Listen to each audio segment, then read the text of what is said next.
¿Cómo están? Muy buenos días en paralelo, en simultáneo, por la pantalla del 13 con Tele 13 Radio en todas nuestras plataformas. En rigor comenzamos esta edición de Mesa Central que en rigor vuelve al aire después de la pausa mundialista y las fiestas de fin de año. Así que estamos de nuevo en el aire por todo este mes de enero para culminar con nuestra temporada 2022, ya entrado el 2023 en un ambiente hipernoticioso como el que estamos hoy y que revisamos con dos analistas de Fuste, dos expertos en opinión pública. Axel Callis de Twinfluyes. ¿Cómo estás, Axel? Buenos días, Iván. Muchísimas gracias por estar hoy día con nosotros. Muy bien. Que estuvo trabajando ayer en el Extra de Tele 13 a propósito, sí, muy intensamente ayer en la tarde. Y Cristian Valdivieso, el director de Criteria. Cristian, muchísimas gracias por estar con nosotros hoy día. Gracias por la invitación. A ver, vamos tratando de desmenuzar la crisis y a ver si con esto se para. Primero, ¿se termina la crisis con esto? O sea, los gobiernos no determinan cuándo se terminan las crisis. No, o sea, desafortunadamente no para los gobiernos. En el manual de el escalamiento de las crisis, normalmente la oposición tiene algo que decir acá. Yo creo que ayuda. Uno puede analizar esto desde de lo particular, entrando como en la menudencia del decreto de los 11, los 13, o mirar desde más arriba. Yo quisiera decir que este gobierno no logra entender que es un gobierno minoría. Y por lo tanto, todas las acciones que emprendan tienen que tener esa lógica. Y a mí me sigue sorprendiendo estos brotes de casi insurreccionales de darse gustito, como si uno tuviera la espalda, el gobierno tuviera la espalda de un gobierno mayoría. Pero para mí yo me quedo, voy a decírtelo, de lo que sucedió ayer, no de lo que sucedió durante la semana. ¿Ya? Yo me quedo con la renuncia al jefe de gabinete. Yo creo que es significativa. Y va a tener, pasa más colada porque no es una figura que no es conocida, es una figura que uno escucha el nombre pero no sabe quién es. En general no es la opinión pública. Salvo cuando le llegó el piedrazo en la cuarta región, en Coquimbo, creo. Sí. Entonces, lo que sí va a traer repercusiones en términos de largo plazo es cómo se construye ese segundo piso sin Matías Mesa. Sin Lucía Bammer, que se fue hace un tiempo, claro. Con Miguel Crispi, que viene la subdere, cómo se construye... Y con quien reemplaza a Matías Mesa como jefe de gabinete del presidente. Exactamente, porque Matías Mesa, perdón Iván, era una voz de Apruebo Dignidad histórico. Y del partido del presidente. Exactamente. La Convergencia Social.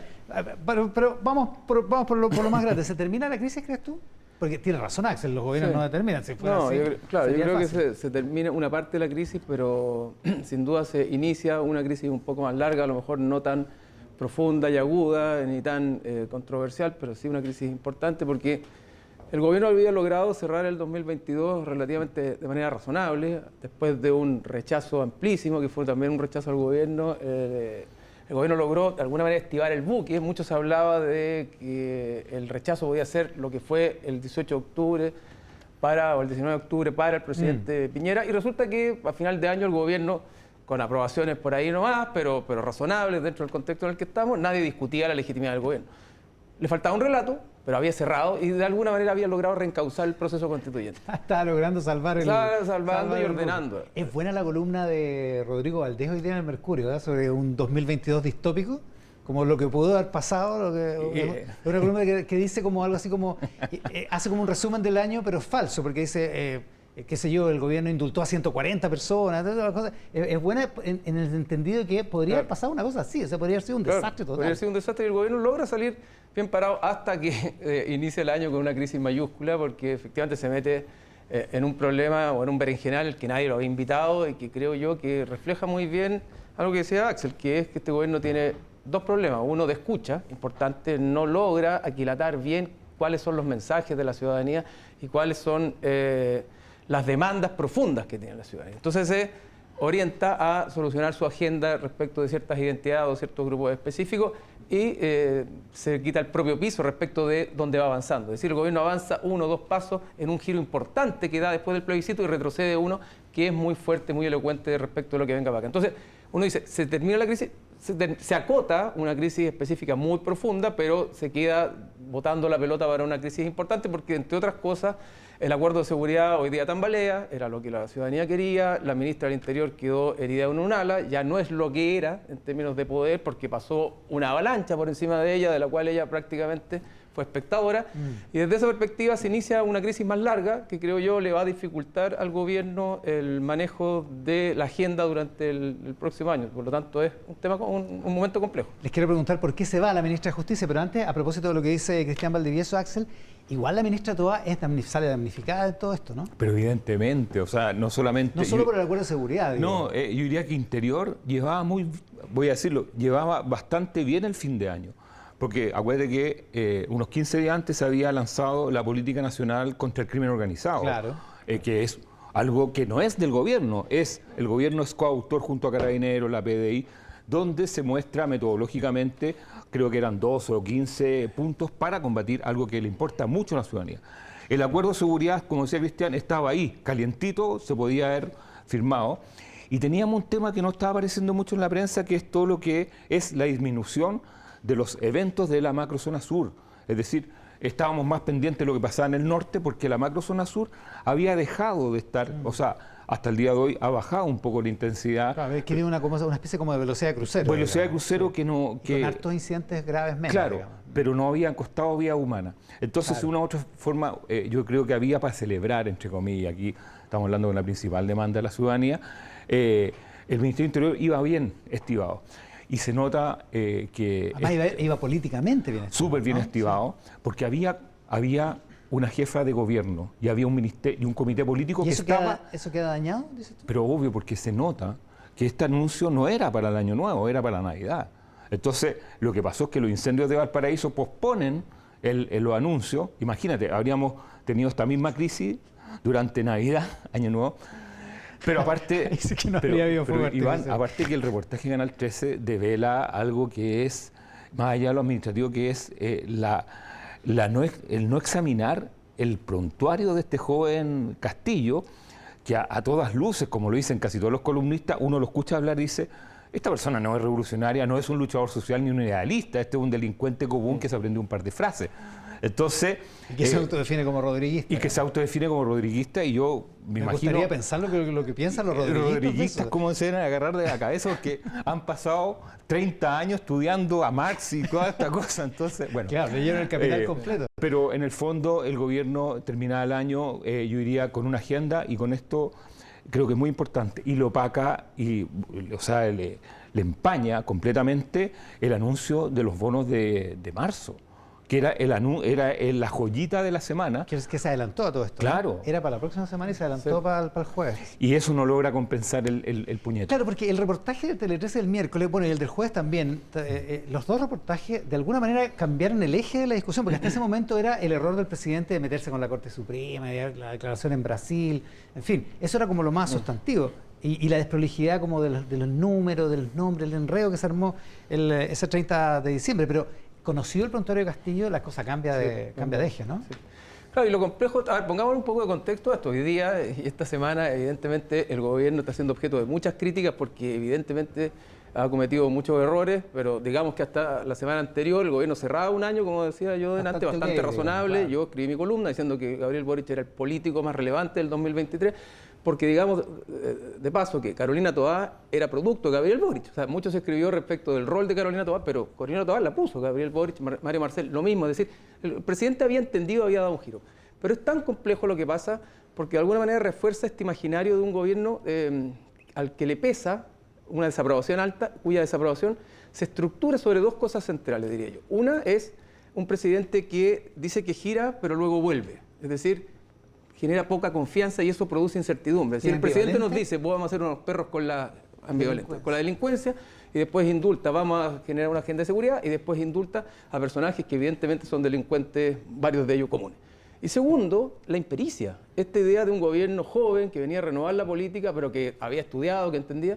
Y de nuevo, un episodio lleno de impericia, lleno de desajuste, falto de sentido común, pero también falto de conocimiento y de competencias técnicas para hacerlo. Entonces, esas dos cosas, uno, la impericia, la dificultad para confiar en las acciones del gobierno genera miedo. En un contexto la gente está muy asustada, genera miedo en el gobierno. Y segundo, esta idea de un presidente ambivalente que avanza uno y retrocede otro, que genera la idea de bueno, ¿cuál es el verdadero presidente con el que nos estamos enfrentando? Genera incertidumbre. Y esas dos cosas son muy nocivas porque quedan instalados en el imaginario público como elementos que articulan una distancia y una desconfianza más grande con el gobierno. Y eso creo que le va a seguir pegando el 2023. Y el asunto de la impericia que dice Cristian Valdivieso, Axel, de alguna manera se refleja en que es bien difícil encontrar quién encuentra bueno lo que pasó de los indultos, porque incluso el sector más radical, el que celebraba de alguna manera los indultos, igual lo encuentra insuficiente. Entonces es difícil encontrar a alguien que esté satisfecho con lo que hizo el gobierno, y eso sí que es el resumen de un error, parece, ¿no? O sea, es un error e inoportuno absolutamente, porque uno podría justificar ciertos indultos, como lo han ejecutado la mayoría, creo que todos los presidentes, algunos de volumen bastante grande. El tema era el momento y el quiénes. Porque si uno sabe, es que yo quiero volver a este concepto del principio, si uno sabe que es un gobierno de minoría, sabe que no tiene espaldas y que todo lo que uno diga, todo lo que uno ejecute en términos de política pública o este tipo de cosas, la oposición lo va a examinar en forma detallada y exhaustiva. Es lo que haría yo si fuera oposición y lo que haría y lo que hizo la oposición en el gobierno Piñera. Claro. Es decir, examinar hasta la coma. Entonces, por lo tanto, no es solamente impericia, un error, sino también poca prolijidad. Porque en el fondo no es, oye, mira, son 11 y vamos a tirar 2 más. El problema es que, oye, sí, porque llamaron por teléfono, sino que también hay un concejal Partido Comunista esperando a Castillo afuera para... Entonces ahí hay una señal, ¿por qué un concejal del Partido Comunista espera a Castillo para hacer un punto previo? O sea, más justo a ese. Exactamente. Entonces acá hay una operación que uno puede decir, hay un diseño, porque no es que le mando un WhatsApp y espérame afuera. Hay un diseño que tiene que ver espérame a la salida. Claro, espérame a la salida, sí. Claro. Hay un diseño que tiene que ver con darle el gusto a un sector que supuestamente había quedado, entre comillas, damnificado desde septiembre, y el acuerdo, yo siempre le he dicho que para mí es un acuerdo de rendición lo que sucedió en términos del acuerdo por Chile para la nueva Constitución, y así fue entendido el contexto. Entonces, la izquierda que está amenazada por otra izquierda ahora, porque eso hay que verlo en ese contexto. ¿Ya? Es decir, el Partido Comunista va a tener una franja que le corra por la izquierda de no haber lista única. Que es la franja de Jorge Char. Exactamente. Eventualmente Daniel Jadwe, digamos. Eventualmente, y otros grupos que se están articulando en el sentido de lo que decía Cristian, que este gobierno mostraba una evolución hacia una racionalidad del tipo socialdemócrata. Pero justo ahora se hace esto y vuelve al casillero de inicio. ¿Cristian? Sí, yo creo que efectivamente hay un problema también en el corazón de la moneda, no solo en la jefatura de gabinete, creo que en términos de comunicaciones también una impericia muy, muy grande, porque si lo que se quería instalar era un relato sobre la necesidad de limpiar las heridas, de sanar las dificultades, la paz social, que puede ser propia de todo indulto. Primero, no tenías que mezclar presos de la revuelta con Mateluna, porque son dos cosas muy distintas que te impiden estructurar un relato. Y segundo, bueno, efectivamente, si quieres paz social y quieres reencuentro, tienes que hacer gestos para las dos partes. Y aquí no había gestos para las dos partes. Un carabinero, alguna persona que había estado metida desde el otro lado. Y eso hubiera permitido un relato más fino, más limpio, que efectivamente fuera verosímil desde el punto de vista de sanar las heridas o reconstruir al país o el pacto social que habíamos perdido. Todo eso se desarmó y por lo tanto el gobierno no tuvo relato, no tuvo coherencia, fue inexperto, y eso es muy del corazón de la moneda. Yo creo que aquí hay problemas, efectivamente, no solo en la jefatura del gabinete, que se mueve, sino que también en la Secretaría de Comunicaciones del gobierno. Cristian, y esa, llamémosle los últimos 10 días negros, con un comité político que anda por otra parte. Yo creo que fue, no tengo ninguna duda. Anda por otra parte? Yo creo que no tengo ninguna duda que este comité político no habría dado los tickets, los vistos buenos para la operación indulto, de ninguna manera. O sea que esto no pasó por el comité político. Yo creo que no pasó por el comité político. Grave, pues. O sea, digo, es una decisión de esta magnitud. Perdón, es que especulemos si es domingo, así que... Domingo en la mañana. Domingo en la mañana, vamos a ir a la feria un rato más. Entonces, si yo soy ministro de Interior o soy parte del comité político y me muestran los antecedentes de estos personajes, de los 13, y el minuto que hacer, yo digo, oye, pero no, por favor, para más adelante. Porque hagámoslo en febrero. Hagámoslo en febrero. Durante el Festival de Viña. Exactamente, o sea... Esto no es oportuno ni son las personas adecuadas para esto. Entonces, ahí hay una desprolijidad muy grande. Y en términos comunicacionales, yo no sé, no tengo idea quién lo hizo, y si es que se hizo. pero si alguien diseñó un plan de comunicaciones partiendo porque el presidente dijera que no eran delincuentes, jóvenes que no eran delincuentes, realmente es para despedirlo de inmediato, porque es una pésima idea. Claro, por eso que yo veo que hay un problema en el corazón de la moneda también, no había diseño, en términos comunicacionales, efectivamente.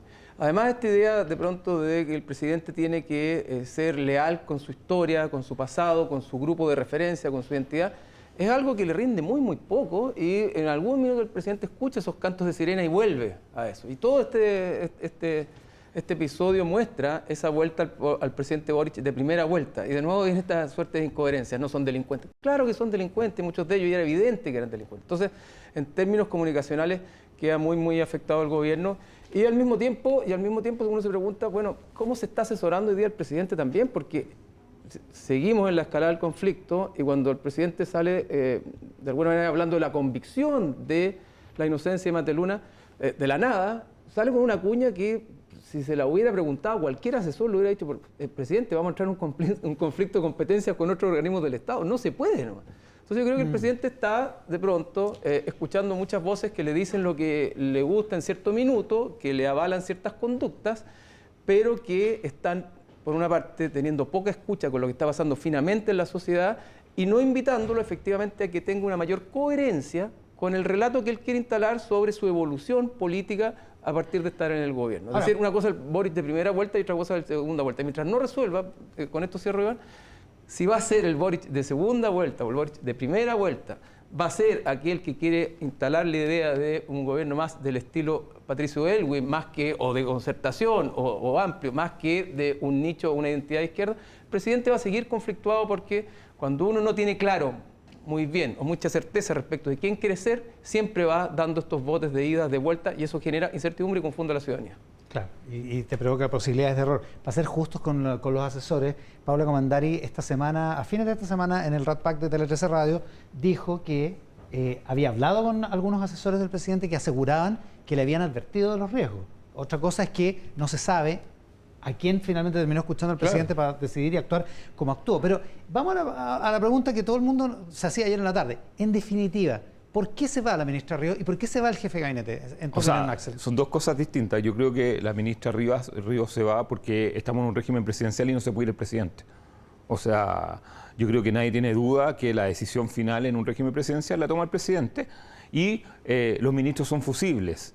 Pero también la ministra Ríos tenía, llamémosle, era una buena, en términos de diseño político, no estoy haciendo una crudeza muy absoluta, era un buen fusible, claro, porque tenía un acumulado desde algunos Twitter con el tema de los presos políticos, Celestino Córdoba a mitad de año. Claro, cuando no contestó había mostrado ciertas simpatías con el sistema político de la Convención Constitucional, recordemos, y ahí ante esta dicotomía entre sistema político y poder judicial, perdón, sistema judicial y poder judicial. Claro.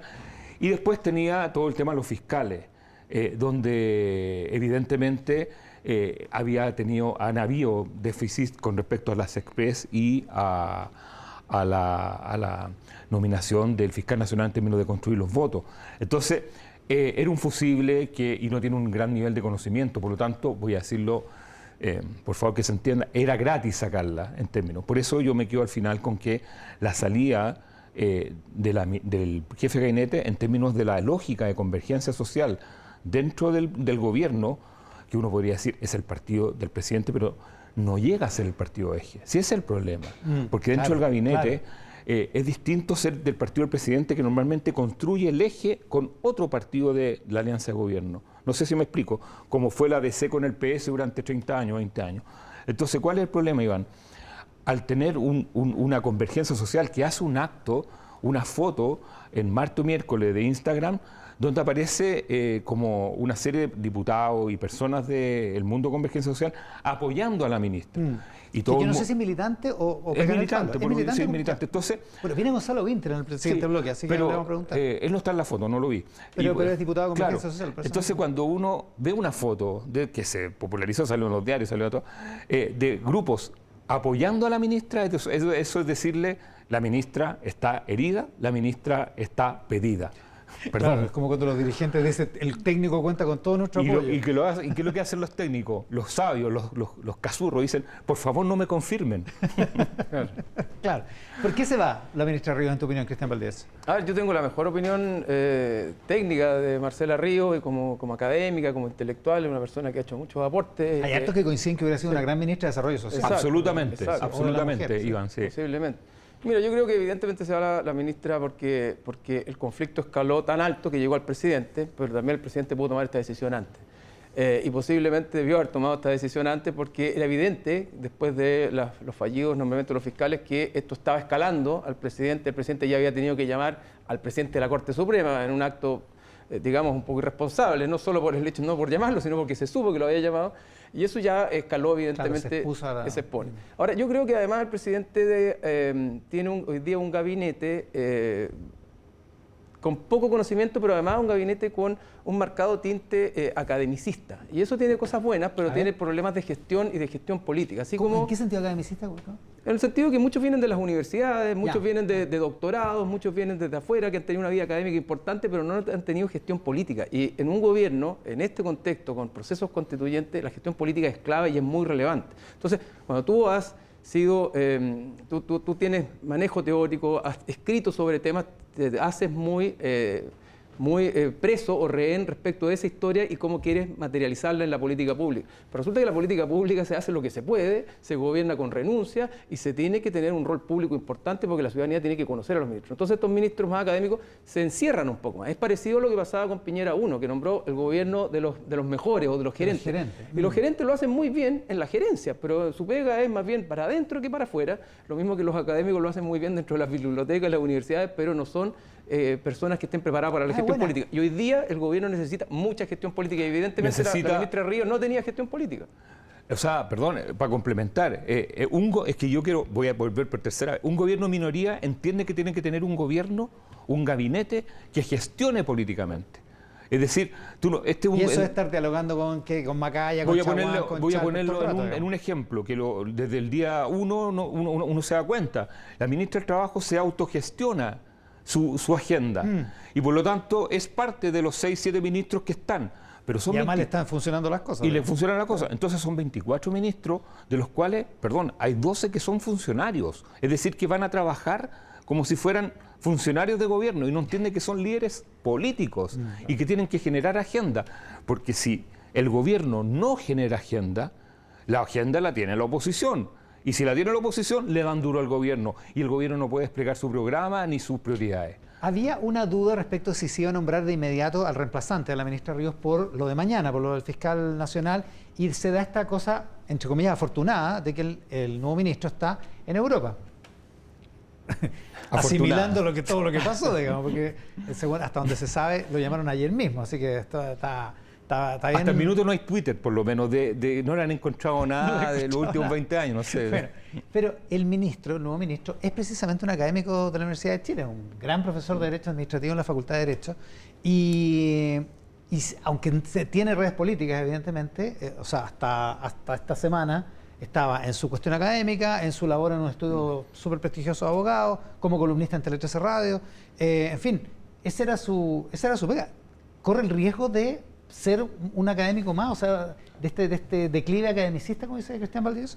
Bueno, en teoría puede ser. Ahora sí es cierto que Luis Cordero es una persona que tiene amplias redes políticas, que conoce, además es abogado, a diferencia de la ministra Ríos, de la ex ministra Ríos, es abogado. No, y es un exégeta de la Corte Suprema. Exacto. Nadie conoce a la Corte Suprema como él. Exacto, yo creo que tiene una red de relaciones donde tiene que tenerla, que es importante y que yo creo que va a ser aval para su gestión. Y hasta ahora nadie ha cuestionado eso. Creo yo que además la ministra Ríos, y eso no es problema de ella, no era abogada y fue nombrada en un rol que posiblemente no tenía las competencias para cumplir. Y esa también es responsabilidad del presidente. Y por eso, podría haber sido una gran ministra de Desarrollo Social. Yo creo que es noticia en desarrollo todo lo que tenga que ver con el ministro de Justicia, pero hasta ahora, con el nuevo ministro de Justicia, pero hasta ahora ha sido muy bien recibido por la opinión pública. Y si bien tiene este bagaje académico, esta impronta académica, tiene amplias redes que creo que la ministra no tenía. Ahora, es de los consultores que más conoce el ministerio, conoce a la Suprema, pero aparte que es uno de los profesionales que más va al Congreso. O sea, yo desde que me acuerdo es de los que va a todas las comisiones, por lo tanto, no es una persona ajena que va a ir a conocer lo que es la citación, o sea, conoce a los parlamentarios que aquí son la principal fuente llamémoslo, de horquillamiento potencial. Oye, a propósito de lo de mañana, el asunto de fiscal nacional, que el ministro Cordero se lo va a perder, pero va a estar el subrogante, el subsecretario Gajardo, o ministro subrogante Gajardo. El Mostrador publica hoy una nota sobre Ángel Valencia. De Papito Corazón a candidato a fiscal nacional, Ángel Valencia enfrentó arraigo y orden de arresto por no pago de pensión alimenticia, ese es el título.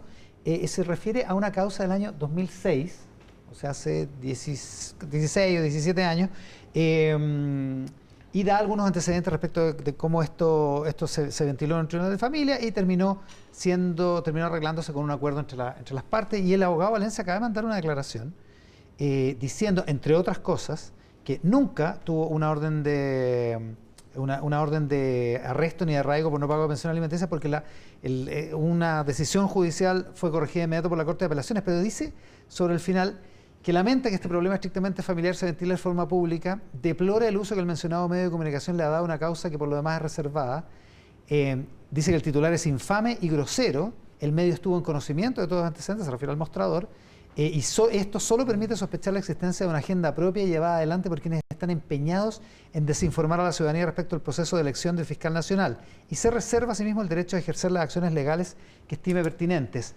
¿Cuánto enreda esto, lo de mañana? O sea, yo creo que los votos de mañana ya están, no sé si esté construida la mayoría, pero ya más o menos los senadores todos saben lo que van a votar mañana. No creo que lleguen personas indecisas, senadores indecisos.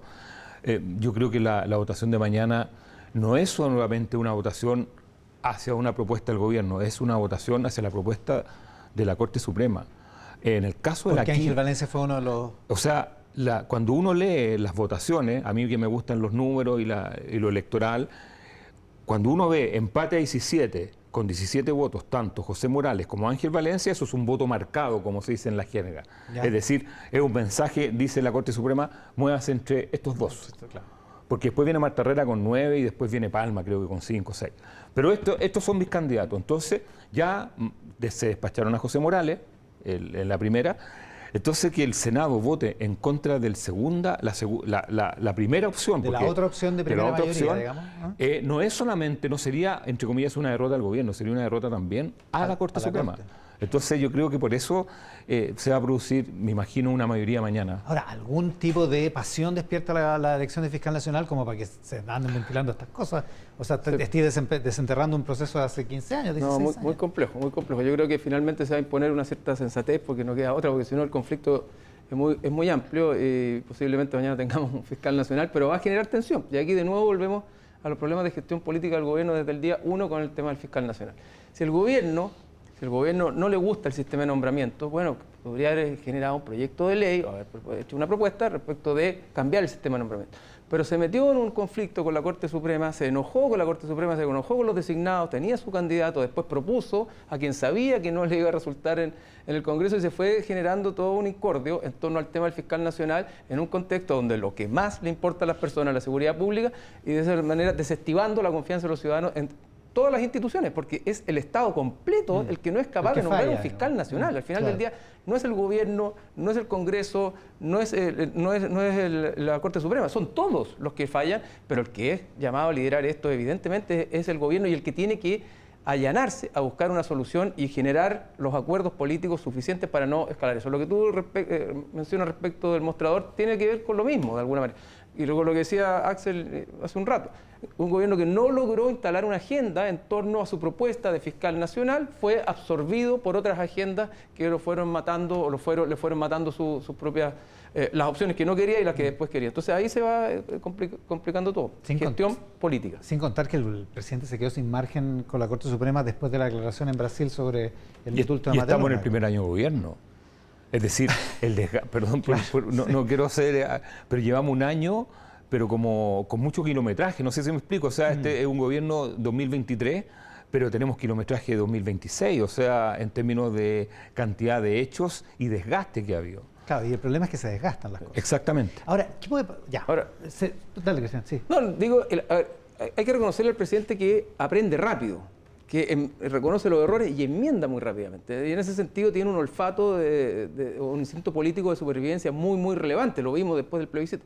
Pero el punto acá es que una cosa es la capacidad de enmendar rápidamente un error y otra es la capacidad de efectivamente convencerse respecto de cuál es el relato que quiere instalar en adelante. Yo creo que en la medida que se convenza de cuál es el relato respecto de su propio gobierno y no esté zigzagueando con esto, es posible que de aquí en más el gobierno pueda retomar un cierto rumbo, un cierto relato que vuelva a encauzar, digamos, las expectativas, las necesidades de las personas. Y eso tiene mucho que ver con el nombramiento final de un fiscal, con el encauzar los acuerdos de seguridad y los temas que hoy día están afectando a las personas. Y yo creo que hay otra, no sé si mala noticia, puede ser una muy mala noticia, que a partir de enero van a haber expertos nombrados para el tema, o sea, vamos a tener otro grupo de actores y vamos a entrar en la lógica electoral.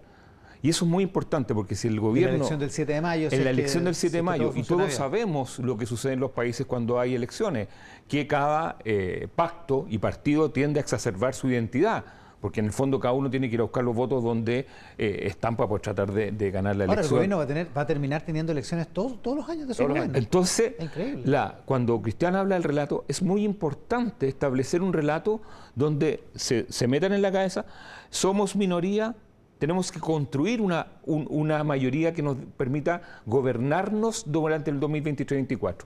Y eso pasa porque se la juegue el gobierno, por ejemplo, con una lista única para la elección de mayo, porque con eso, de una u otra forma, se empieza a cohesionar un poco mejor el acuerdo de Cerro Castillo del cónclave, cuando dijo, bueno, vamos a hacer... son alianza. La alianza, porque en el fondo dijo, vamos a hacer 2 coaliciones y una alianza. Bueno, ahora llegó un momento que ese diseño de PowerPoint pasa a ser verdad, inscribiendo una sola lista en la elección de mayo. Pero ya están los partidos diciendo, bueno, si va la DC, no va el PC, o sea, empieza a... Pero esto es un año electoral y el relato tiene que construirse dentro de ese relato electoral. Porque además, digamos que lo más probable es que para que la futura convención o comité, la nueva...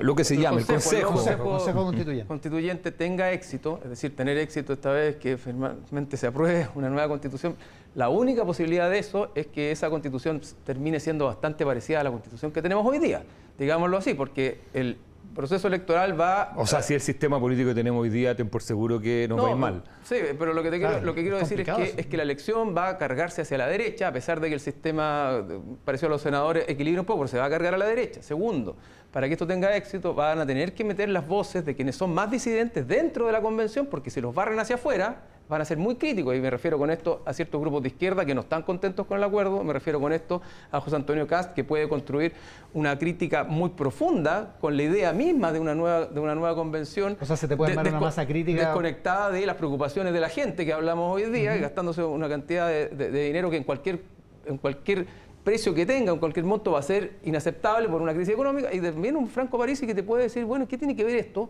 Como decía Axel, son expertos, pero muchos son políticos, operadores políticos, ex parlamentarios, y por lo tanto puede haber mucha impugnación. Entonces la manera de que esto se ordene un poquitito es que esas voces estén adentro, y eso hace que los contenidos de la nueva constitución van a tener que ser o terminar siendo bastante parecidos. Además ya hay unos bordes a lo que hay hoy día, y eso es un pequeño fracaso nuevo para el gobierno y que lo obliga, perdona Axel, a tener un relato paralelo, porque no va a ser el éxito que se anote el gobierno, aun cuando en algún minuto el presidente pueda haberlo pensado, porque la constitución que va a firmar, si es que la firma, va a ser una constitución muy distinta a la que su coalición hubiera querido en un determinado minuto. Perdona, yo aquí hago un matiz.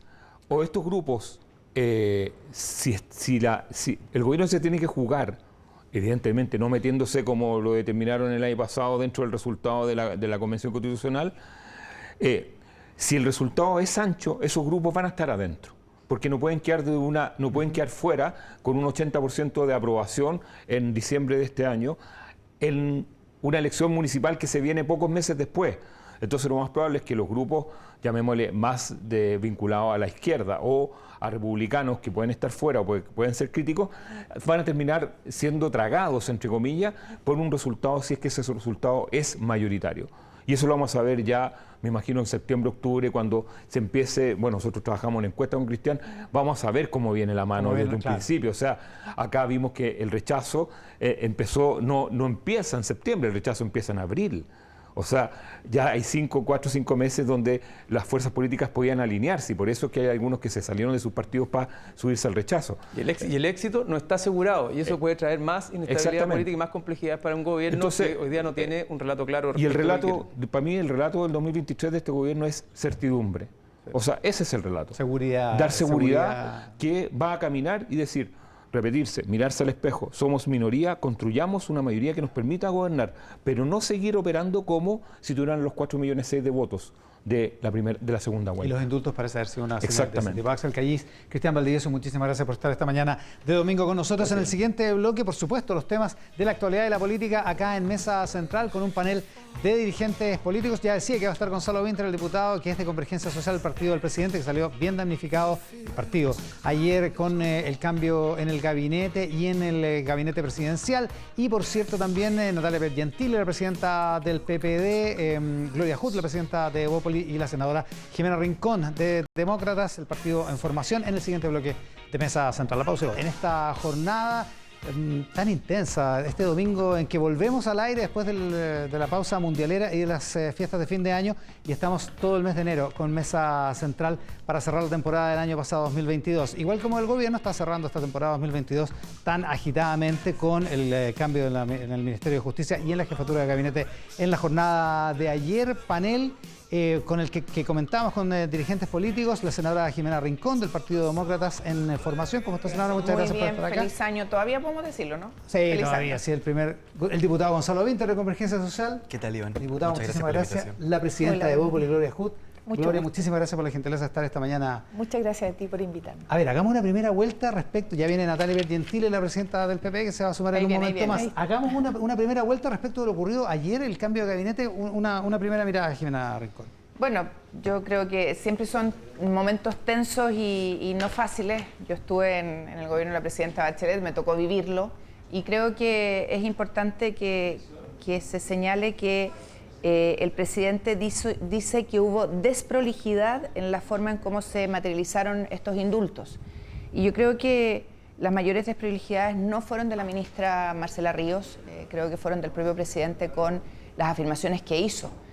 Una vez materializado en un punto en que incluso llegó a enfrentar a la presidencia de la República con Fiscalía, con Poder Judicial, cosas que no se habían visto nunca en nuestro país, y creo que obviamente hay que hacer una reflexión, un alto en el camino, porque esto no habla bien de lo que está ocurriendo en el gobierno. ¿Una reflexión en el gobierno? En el gobierno. Gonzalo Winter. Una primera mirada respecto a lo... Efectivamente, el 2023 ha sido un año muy difícil para el gobierno. Se ha hecho largo ya. Se ha hecho largo. Dicen que cada primer día de los 12 primeros días del mes marcan lo que va a ser el año. No, eso no tiene ningún asidero. Ojalá que no. No, es un dicho popular, es un dicho popular. Ojalá que no sea así. No, a ver, para ser bien franco, es un día doloroso. Yo hago además la salvedad personal. Tengo cercanía personal y política con las dos personas que renunciaron ayer. La ministra es militante de Convergencia Social. La ministra es militante de Convergencia Social, Matías Mesa igual también. Que Matías Mesa, sí. Matías Mesa además es de este mundo desde hace muchísimos años. Es un referente político e intelectual para muchos de nosotros. Muchos de nosotros desde que éramos universitarios leíamos cosas que escribía Matías Mesa, lo escuchábamos, qué sé yo. Por lo tanto, hago el disclaimer de que es un día doloroso, sin embargo creo que... ¿Fue un regalo de cumpleaños más o menos malo usted, diputado? Así es, cumplí 36 ayer. Qué joven. Lo tiro encima de la mesa, así como... era el dato, sí. Pero creo que lo importante es que aquí se cometieron errores, se asumieron, se le hicieron públicos al país. Las personas que, digamos, que tuvieron que ver o que estuvieron mayormente involucrados, que tienen la responsabilidad política sobre esos errores, presentaron sus renuncias. Yo le agradezco además a Marcela Ríos toda la entrega, la gallardía además de asumir un ministerio en este momento del país y su gestión que yo creo que es rescatable en ciertos aspectos. Y ahora seguimos adelante con un nuevo ministro que es Luis Cordero, que creo que es una persona que va a tener un muy buen desempeño en el ministerio también. Gloria Hood, ¿cómo ve usted lo que pasó? Sí, yo lo veo complicado porque no podemos fijarnos solo en este impacto del cambio de gabinete, que siempre es la noticia más relevante y es la que concita más atención. Pero hay temas bien de fondo que no se han resuelto con el cambio de gabinete. ¿Por qué, por ejemplo, Chile Vamos decidió no seguir participando en la mesa de seguridad por un acuerdo transversal para la seguridad pública que había convocado la ministra Toá? Es porque se produjo una divergencia de visión muy grave con los indultos. Para que haya avances en seguridad pública hay al menos dos condiciones que son conceptuales que deben darse. Una es que haya un acuerdo transversal de la ciudadanía respecto a la legitimidad de uso de la fuerza de las policías para proteger el orden público. Las policías han recuperado esa confianza de la ciudadanía, está ya además respaldada por mensajes del Ejecutivo, de todas las autoridades, que existe el derecho de las policías o el derecho de las personas de tener protección de sus policías. Y la segunda condición, que es muy de fondo, es el mensaje de una condena rotunda, que no tenga duda ninguna, sin ambigüedades, sobre el rechazo a cualquier forma de violencia. Y eso es lo que se rompió aquí. Los indultos, sí, los indultos relativizan la condena a la violencia. Y eso produce un efecto que hace imposible seguir en esta conversación.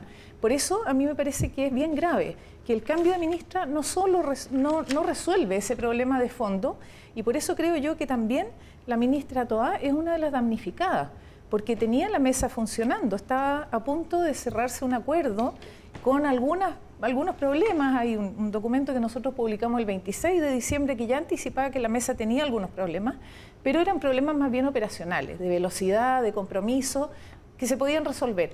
Pero este problema que es de fondo es o condenamos rotundamente la violencia en todas sus formas o no, y aquí se deja un margen que hay algunas violencias que pueden ser legítimas o perdonables.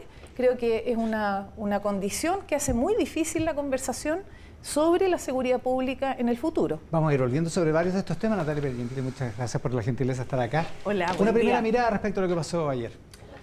A ver, yo creo que efectivamente pudo haberse dado el tema de los indultos en otra circunstancia, pero bueno, lo que podría haber sido está llena la historia. Creo que la derecha hace mal en restarse a la mesa de seguridad. Creo que podría haber planteado sus disensos legítimos con el tema del indulto, pero no puede con aquello renunciar a tratar el tema más relevante para los chilenos y chilenas. Entonces, eso es la primera, digamos, el primer punto que quiero hacer. Y lo segundo es que creo que el presidente ya ha sido claro y dolorosamente se han pagado las consecuencias de errores en materia de indultos. Él lo dijo en su campaña, para nadie podría haber sido una novedad el tema del indulto. Y como digo, dolorosamente se han pagado los costos incluso con su propio jefe de gabinete. Entonces, ¿podemos decir que con estos indultos se avala la violencia? Yo creo que no. Tiene que ver con una convicción personal del presidente de un tema acotado con errores que ya se han hecho público. Pero insisto, no es el momento para restarse a la mesa de seguridad, no son cosas que se puedan mirar en perspectiva de, digamos, de complementariedad, y creo, por cierto, que tenemos una deuda en ese tema y que nadie va a entender que sigamos discutiendo otras cosas y no volvamos a la mesa de seguridad a sacar ese tema adelante. Jimena Rincón, ¿tiene un punto Natalia Pergentili o tiene más bien razón Gloria Hood en términos de justificar que la derecha haya abandonado la mesa? A ver, imaginémonos el escenario. En una oficina se trabaja una mesa de seguridad que tiene que abordar temas tremendamente complejos. De hecho, uno mira la encuesta CEP, me puedo equivocar, pero el primer tema es seguridad, 60%, salud, 32%, pensiones, 31%. Las matemáticas no cuadran porque diga cuáles son los tres primeros temas. La gente va a que quede claro, más ¿no? temas, sí. Pero esos eran los temas: educación, narcotráfico, inmigración. Narcotráfico e inmigración aumentan, de hecho, en la preocupación de la ciudadanía. Y en la sala del lado se tramitan indultos a personas que cometieron delitos. Y en paralelo, en el Parlamento, quienes no aprueban las modificaciones a leyes importantes en este ámbito, la gente del gobierno, Partido Comunista, la gente de Aprodignidad. Entonces, es difícil ser coherentes con un discurso si lo que está pasando en el escenario político no conversa. Y uno entiende la molestia de quienes están participando en la mesa cuando esto ocurre. Y yo creo que es importante, y por eso yo decía, hay que hacer evaluaciones, esto que ocurrió no es bueno para el gobierno, pero tampoco para el país, porque lo que más le preocupa a la ciudadanía son estos temas. Y cuando estos temas tienen que abordarse, no en un discurso, en acción, tenemos esta contradicción. Indultamos a personas que tienen prontuario criminal y por otro lado estamos diciendo que queremos darle certeza a la ciudadanía. Y termino con esto. No puede ser que la ciudadanía sea la que tiene miedo a los delincuentes. Son los delincuentes los que tienen que temer a la sociedad. Y ese es el problema, que lamentablemente no se condice en la acción de gobierno con lo que hace. ¿Hay una contradicción, Gonzalo Winter? No, y creo que no hay ninguna justificación para que Chile Vamos se haya bajado de la mesa de seguridad. Quiero ser bien claro con esto. La mesa de seguridad tiene dos componentes importantes. Uno es llegar a acuerdo y el otro, la gracia de ese acuerdo, es que lo vamos a implementar juntos, ¿cierto? Eso significa que al discutirlo previamente ya sabemos que vamos a contar con tus votos y con tus votos en el Parlamento para implementar los aspectos propiamente legislativos, pero además también significa que la fuerza del Ejecutivo, que es necesaria para implementar cualquier medida de seguridad, va a estar a disposición de la implementación de aquello que hemos acordado. A diferencia de un acuerdo en materia de pensiones o de un acuerdo en materia, por ejemplo, constituyente, no se trata de ceder ideológicamente para alcanzar un acuerdo con el otro, porque en materia de seguridad estábamos de acuerdo. Entonces, si es que los asuntos, aspectos, leyes, mecanismos ejecutivos que se estaban acordando ahí, Chile Vamos y el gobierno está de acuerdo, restarse de implementarlos cuando tú crees que algo es bueno para el país, restarte de darle fuerza a la implementación de algo que tú crees que es bueno para el país, para mí es hacer un juego político que no corresponde. A pesar de esta eventual es que yo entiendo la molestia, pero creo que los indultos corresponden a una situación muy específica, que son delitos específicos ocurridos en un contexto y que no tienen que ver con lo otro. Y mi pregunta es, si en lo otro había acuerdo, digamos, restarse. Yo entiendo que uno se reste porque simplemente no llegamos a acuerdo. Tú crees que la cosa debería ir para allá y yo creo que la cosa debería ir para allá. Pero en un asunto en donde hay acuerdo, donde se estaba alcanzando ese acuerdo, donde se estaba trabajando bien, restarse... Claro, con una visión en que hay una condena transversal a la violencia. Y eso es lo que se rompe. Aquí se abre un canal y nosotros lo primero que dijimos, vamos a suspender indefinidamente la participación, pero vamos a mantener activa la agenda de seguridad, porque tenemos clarísimo pero que si es la gobierno. primera, que no, con el gobierno también. O sea, aquí, si el gobierno lleva los aclaremos, proyectos al Congreso, ustedes van a votar a favor. Absolutamente, Eso pero es lo que se nosotros no entiende. tenemos la certeza de que eso vaya a ocurrir por las propuestas, por estos indultos, pero además porque veíamos que la mesa tampoco estaba avanzando con la rapidez Pero que tienen esperábamos. una silla vacía pero, que la pueden ocupar para adquirir esa certeza. Pero hay una agenda de seguridad que promovimos durante la administración anterior y que fue votada en bloque en contra por quienes hoy gobiernan. Y esa misma agenda es la que nosotros somos los primeros interesados en recuperar. Todas las leyes de protección, infraestructura crítica, todas votadas en contra. Eso estaba en la agenda. De hecho, la ministra Toá, yo estuve en la primera reunión cuando ella nos convocó a la mesa en noviembre, el 14 de noviembre, y se comprometió a 3 cosas que además no se cumplieron. Más allá de eso, que de verdad yo entiendo que hay cosas que a veces se demoran más, no se pueden cumplir, pero más allá de eso, el mensaje que se manda a la ciudadanía hace una diferencia muy importante en la forma en que avanzamos en esa agenda, pero tenemos la mejor disposición y por supuesto seguir adelante con las leyes que hemos comprometido y ojalá el oficialismo proceda rápido y va a tener el apoyo. Va a tener el apoyo total. El mensaje de los indultos es lo que pulveriza la mesa. No te le perdí el tiro, pero antes Jimena Rincón, Sí, que no, estaba es que, pensando. primero, yo creo que la mesa es necesaria y todos tienen que estar ahí, para que quede claro. De hecho, nosotros le pedimos como partido político en formación a la ministra que nos invitara, nos dijo que no, porque no somos partido.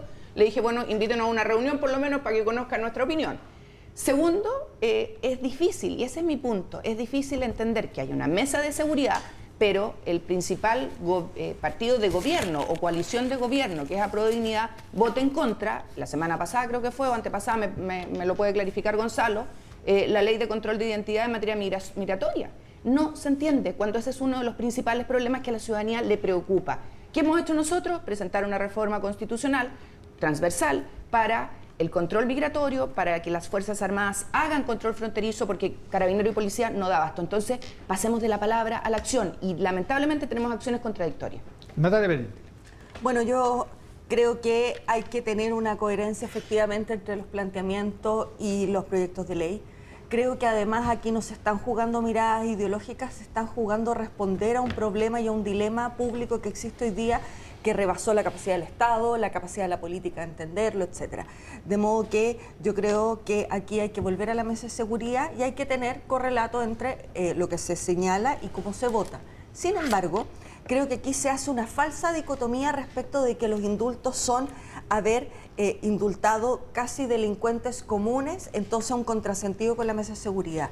Una de las cosas por las cuales hoy día tenemos una ministra menos y un jefe de gabinete menos es porque el presidente pidió que las personas que se indultaran tuvieran solo prontuario a propósito del estallido, que es una anomalía social, no que tuvieran prontuario delictual anterior, y eso es parte de lo que no se cumple, de los enredos que hay, de la falta de prolijidad. Por lo tanto, lo que aquí hay es la voluntad presidencial de reparar, digamos, con un indulto, un momento anómalo de violencia, etcétera, de barbarie social, por decirlo de alguna manera, y no dar una señal respecto de que aquí va a haber mano blanda con la delincuencia. Con la delincuencia común, por decirlo así. Usted hace una diferencia en eso. Así es. Por lo tanto, es muy importante reparar en esa diferencia y entender también que todos los presidentes, porque evaluemos si es bueno mantener la capacidad de un presidente de tener indulto o no, podemos evaluarlo. Todos los presidentes han indultado y han indultado también a personas que han cometido delitos de lesa humanidad.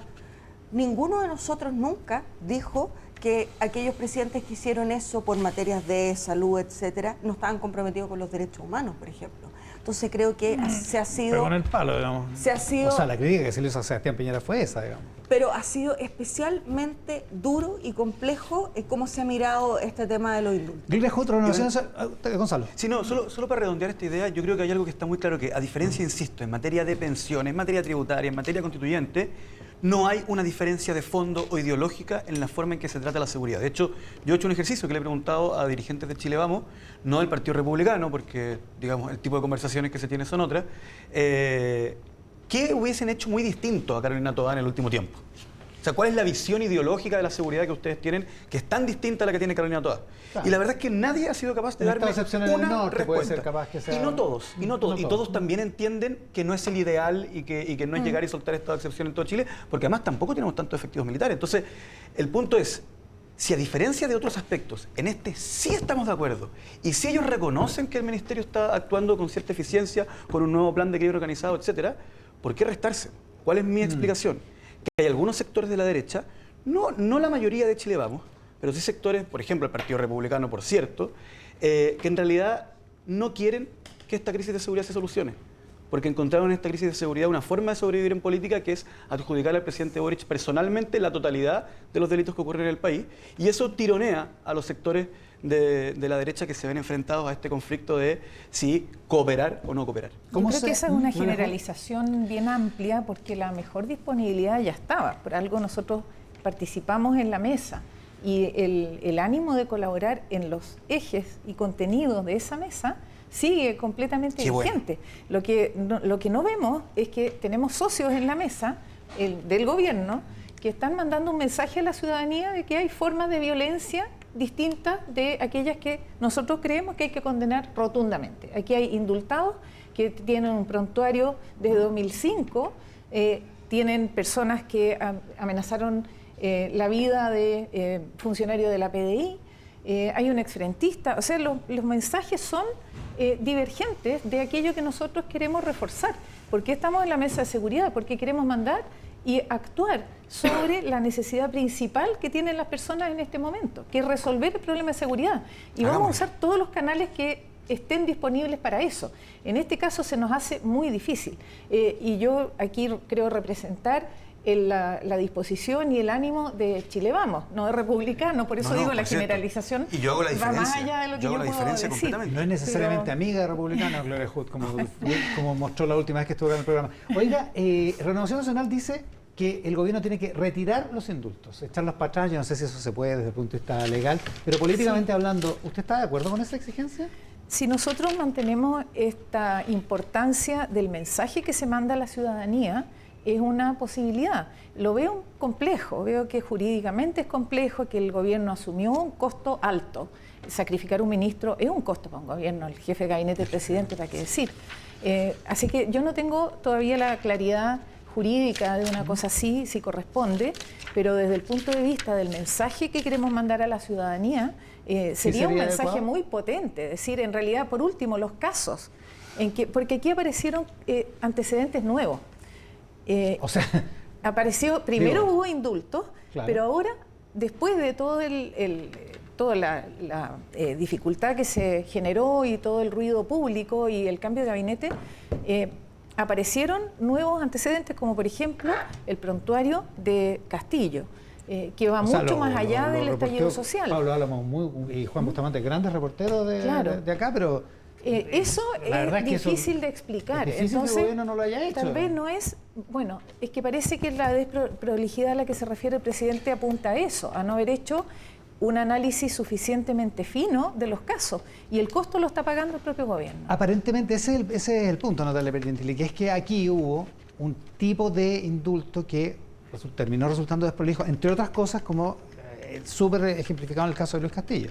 O sea, efectivamente, yo creo que el presidente fue claro cuando señaló los indultos, pero indultar a personas cuyo compromiso, digamos, judicial estuviera asociado a los temas del estallido, a ese, insisto, momento social especial, y no que tuviera... Claro, pero alguien le informó mal al presidente, porque el presidente, si no dice, bueno, estos son por jóvenes... eso que no tenemos pueden la ser denuncia presidentes. eso es lo que decía yo, por eso tenemos de baja nada más y nada menos que una ministra y un jefe de gabinete, lo cual claramente hace carne que el presidente no va a aceptar ese tipo de errores porque entiende la complejidad del tema. Jimena Rincón. A mí me complica esto de que se insista en el tema de la desprolijidad y que sea la ministra la que termine pagando los platos rotos de la desprolijidad. Aquí el tema es mucho más grave. El presidente de la República hizo afirmaciones graves respecto del fallo judicial. Él dijo que le asistía a la convicción de que esta persona era inocente. O sea, cuestionó el fallo judicial. Y eso, perdónenme, a las personas que están viendo la televisión, le hace ruido. Porque si hay algo que pasó el 4 de septiembre es que la ciudadanía se movilizó y dijo no a un mal texto. Ese texto intervenía en la autonomía del Poder Judicial, en la independencia de los jueces. Y resulta que tenemos un presidente de la República que cuestiona el fallo. A mí me preocupa. Joe Black decía hoy día, no es indulto, es insulto. Creo que hay que tener cuidado con eso. Y respecto del dejar... ¿Usted cree que da para acusación constitucional? Bueno, usted es senadora, así que no sé si da para acusación o no da para acusación. Yo guardo silencio. Lo tiene que evaluar primero la Cámara de Diputados, si se reúne o no se reúne. Eso ya se verá. Lo que sí creo es que si hay algo que se pudiera hacer, tendría que ser en revisión del cumplimiento del decreto. Eso no es algo que pueda deshacerse. El decreto está completamente tramitado y tendría que ser por la vía jurisdiccional, Tribunal Constitucional, que revisara que no habían elementos fundantes para dictarlo, pero ya eso... Pero cuando es discrecional es casi imposible. No en el caso de, caso de Mateluna, donde se exige expresamente elementos fundantes, artículo 6º de la ley, ya no la ley del tránsito que hacen tanta mofa, sino que la ley, ¿no es cierto?, porque la había sido indultado antes. Exactamente, y eso, y sin ser experta, yo no soy penalista, tendría que verse en el ámbito jurisdiccional y no es algo que pueda resolver. Ahora, salgamos de la juridicidad, volvamos a lo político. ¿Es razonable que políticamente Renovación Nacional exija que los decretos se echen para atrás? Independientemente si se puede o no. Es que, por supuesto que hay un problema, tengo una discrepancia con la lógica de la pregunta, porque si se puede o no se puede, es un elemento fundamental para saber si es razonable pedir o no pedir algo, ¿no?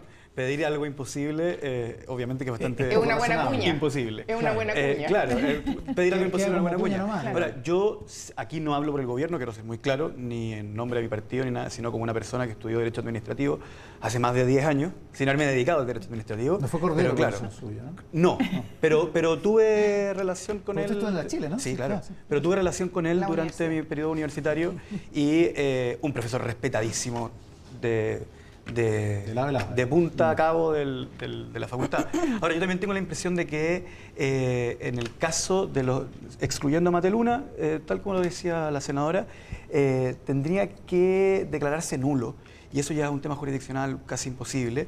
Y además también habría un problema si es que ya generaron beneficios para los beneficiarios, digamos.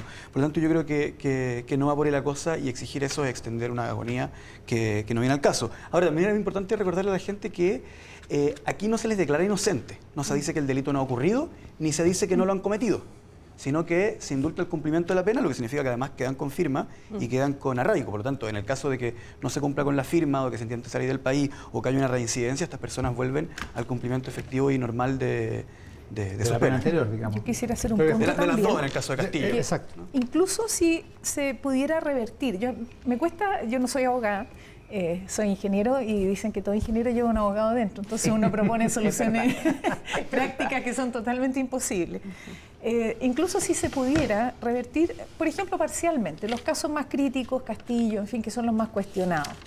Es difícil entender que se pueda, por ejemplo, indultar penas que ya han sido ratificadas hasta por la Corte Suprema y no se pueda deshacer este acto administrativo. Me imagino que debe haber algún camino. La preocupación mía, más política, es el mensaje que sigue quedando. Sigue quedando un respaldo a la violencia ejercida en el estallido social.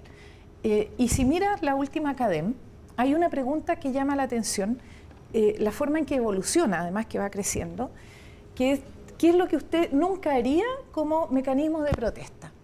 Y parte, por ejemplo, con participar en una marcha. Y hay como un 30% ahora que ha ido creciendo. A mí me llama la atención que 30% nunca iría a una protesta.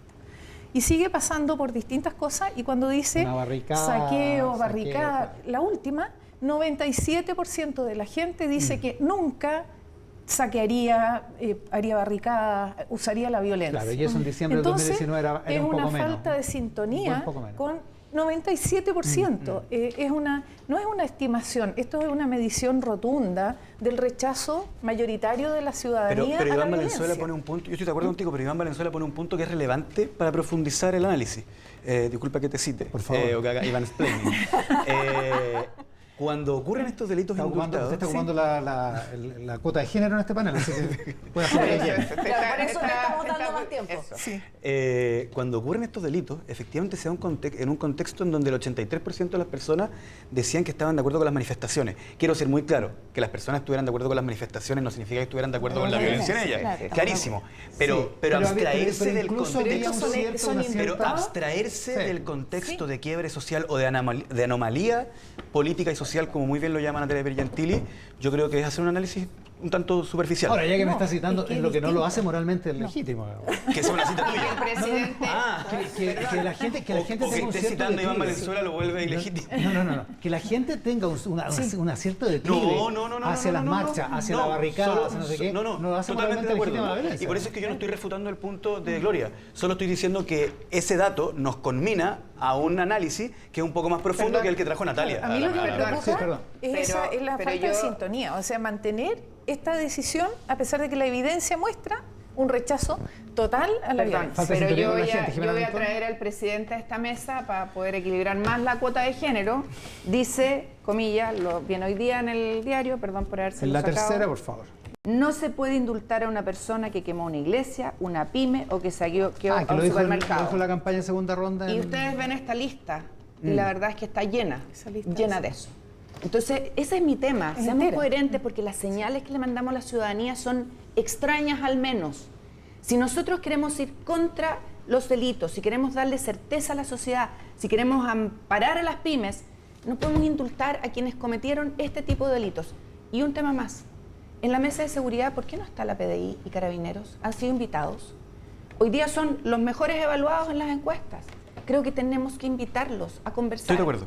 Y hasta el día de hoy... el trabajo de interior es diario con las policías. Sí, no, estoy hablando de la mesa. No estoy hablando porque del también trabajo de esa mesa. Es que Natalia tiene un punto. No es lo mismo. No le transmitamos a la ciudadanía que el gobierno está trabajando en materia de seguridad sin la PDI y la policía. La PDI y la policía. Carolina Tobar, el subsecretario Vergara, la delegada presidencial, se levantan en la mañana y lo primero que hacen es estaba en el gobierno, estaba en el comité político, sé cómo se hacen estas cosas y creo que independiente de que uno esté todas las semanas con Carabineros, hacerlos parte del debate de seguridad en la manera integral creo que es importante. No que estén... Solo no quería transmitir la sensación equívoca Nos tenemos que ir a la pausa. De que no hay coordinación con Gonzalo Vinti, con Gloria Hood, con Jimena Rincón, con Natalia Pergentili. A la vuelta hablemos de precisamente lo que planteaba Gloria Hood. ¿Cuál es el mensaje que se entrega cuando se indulta a una persona como, por ejemplo, el indultado Luis Castillo, a quien se ha llamado insurrecto por su discurso a la salida de la cárcel, que efectivamente tiene incluso hasta videos que mostramos esta semana en Tele 13 respecto de su acción durante el estallido, durante el periodo que Gonzalo Winter califica como excepcional y que fue efectivamente excepcional? Con nuestros dirigentes políticos hoy en el análisis, Natalia Pergentili del PPD, Jimena Rincón del Partido Demócratas en Formación, Gonzalo Winter de Convergencia Social y Gloria Hood, la presidenta de Evópolis. Natalia Pergentili, yo me quedaba con una pregunta para usted en el siguiente sentido. Lo que planteaba Gloria Hood de Evópolis hace un momento, cuando uno ve a Luis Castillo en el video del reportaje de Tele 13 esta semana, que seguramente lo vio, adentro del registro civil o de un edificio, en lo que aparentemente es un acto de hurto, robo, en fin, bastantes meses después de iniciado el estallido, es difícil defender eso como un acto de violencia política en un contexto especial del país de revuelta, sí, digamos, ¿no? Yo creo que el señor Castillo no debería haber sido indultado. ¿Qué quiere que le diga? Yo creo que además él no cumple con los planteamientos que hizo el presidente, insisto, de indultar personas que dentro del marco del estallido, que es un momento distinto, de socialmente desbordado, etcétera, con contraposición de mirada, de sentir, etcétera, se pudiese ayudar con eso, contribuir a la reinserción de esos jóvenes y a la paz social. En el caso del señor Castillo, yo creo que no. Jimena Rincón. Yo creo que si lo que el presidente buscaba con estos indultos era construir paz social, la verdad es que lamentablemente no se generó. Se polarizó la discusión, se generaron quiebres innecesarios y no ayuda. Y por eso yo decía que estas cosas hay que evaluarlo. Los gringos hacen lecciones aprendidas, ¿no? Cada vez que ocurre algún hecho de connotación. Y yo creo que aquí, más allá de lo que pueda pasar políticamente, el gobierno tiene que hacer un ejercicio de lecciones aprendidas porque la señal sigue siendo contradictoria. Gonzalo Winter. Sí, estoy más o menos de acuerdo. ¿Estás de acuerdo con Natalia Pergentili que Castillo no debería ser indultado? Yo eso se lo dejo al presidente, pero creo que el mensaje que nos ha dado el presidente es bastante parecido a lo que señala Natalia. Se lo pregunto de otra manera, ya que usted se lo deja al presidente. Usted conociendo al presidente de la manera en que lo conoce, ¿usted cree que el presidente efectivamente tuvo los antecedentes completos de Castillo antes de firmar eso? No corresponde que yo me haga cargo imagínate, elucubrar qué hubiese hecho el presidente en una determinada circunstancia que yo no conozco sería poco responsable de mi parte. ¿Cuáles son las desprolijidades en su opinión?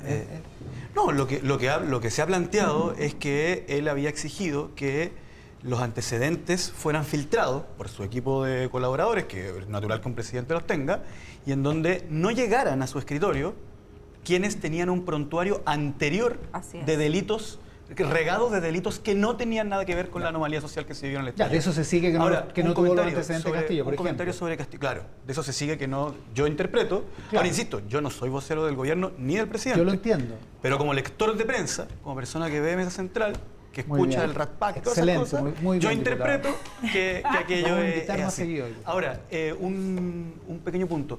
Hoy día Carlos Peña hace un punto interesante en su columna del domingo con respecto a que Castillo encuentre una fraseología política para justificar su condición de delincuente. El puro delito, digamos. Y yo creo que eso, que es una idea muy interesante de Peña, pero que eso una lumpenideología, algo así. Claro, pero que eso nos debe llevar a también nos permite esa idea de Peña ir a la anomalía social del estallido, porque yo creo que hubo ciertos sectores del gran empresariado, no del empresariado normal, que a través de una fraseología del supuesto progreso lograron justificar políticamente colusiones, destrucción de glaciares, repactaciones unilaterales, leyes pro AFP, evasiones tributarias, boletas ideológicamente falsas, y eso también le hizo tremendo daño al país. ¿Pero quién justifica colusiones? O sea, el Grupo Penta, cuando dice esto, nosotros hemos sacado este país adelante, que yo creo que ese estilo y esa fraseología... Cuando van caminando... Claro, dice, ¿por qué me hacen esto a mí si yo soy una máquina de dar empleo? Digamos que no le fue muy bien. Esa fraseología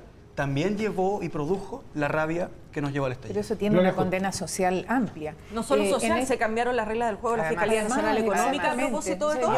Y se hicieron cambios legislativos importantes en materia política. Y hay conciencia transversal de que esa cosa todavía le falta mucho más para avanzar, mucho más.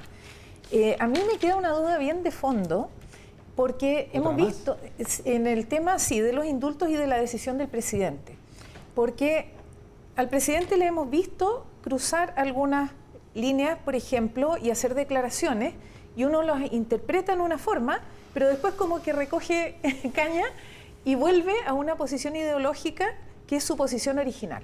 Por ejemplo, reconoció terrorismo en la Araucanía, pero después dijo que no le gustaba la ley antiterrorista, entonces que no la iban a aplicar. En varias cosas que el presidente ha tomado una postura un poco más jugada de avanzar en una cierta dirección que nosotros, por ejemplo, consideramos adecuada, pasa algo que lo vuelve a su estado original. Y esa es la duda que me queda a mí. ¿Cuánto compromiso real tiene él por solucionar el problema de la seguridad pública que aqueja a toda la población, o está sosteniendo su postura ideológica sin variaciones? Eso yo lo veo en muchas de las decisiones que ha ido tomando el gobierno. Pero la postura ideológica no es incompatible con abordar el tema de seguridad. Yo creo que... ¿O crees que tiene una ideología pro delincuencia? Justificar la violencia. Justificar, por ejemplo, la violencia como una herramienta para compensar la lista de cosas que Gonzalo acaba de describir. Porque eso, por ejemplo, él no lo cede. Natalia. O sea, yo creo que efectivamente, bueno, no vamos a poder nosotros hacer un análisis tan acabado, pero creo que una cosa es decir que un presidente avala la violencia y otra es que comprenda la rabia que produjo la violencia en el estallido como momento especial histórico por una serie de factores. Yo no creo que el presidente Boric sea una persona que avala la violencia per se. Que tiene una visión distinta del estallido, puede ser, pero la convicción que ha tenido como presidente, incluso que lo ha obligado a retroceder en miradas que antes tenía o de refrendar algunos errores que él mismo ha señalado que se pueden cometer respecto de instalar una mesa de seguridad, apoyo a las policías, el presupuesto, porque obras son amor y no buenas razones, el presupuesto de seguridad para este 2023 es el más alto en los últimos, casi en la última década. Entonces, decir que el presidente avala la violencia, creo que no. Decir que el presidente mira de manera distinta la violencia social, el estallido, y que tiene una interpretación de ese fenómeno, es cierto.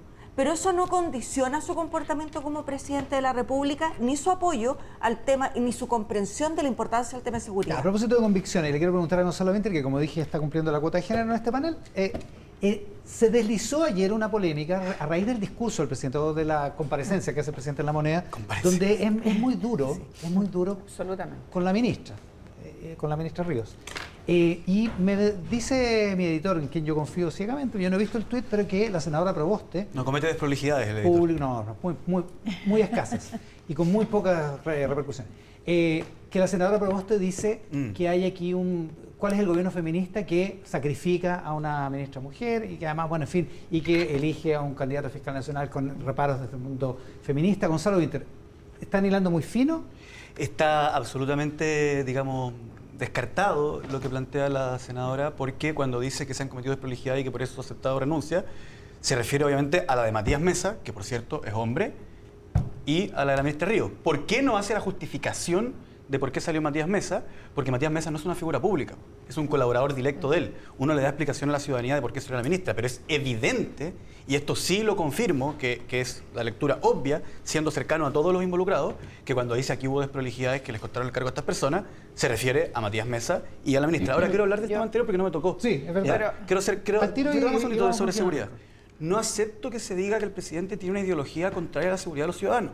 Eso no lo puedo aceptar, no es cierto, y digamos, las acciones del gobierno han demostrado aquello. Este gobierno puso las lucas donde puso las palabras con la ley de presupuesto. Además, creó la primera agenda de crimen organizado.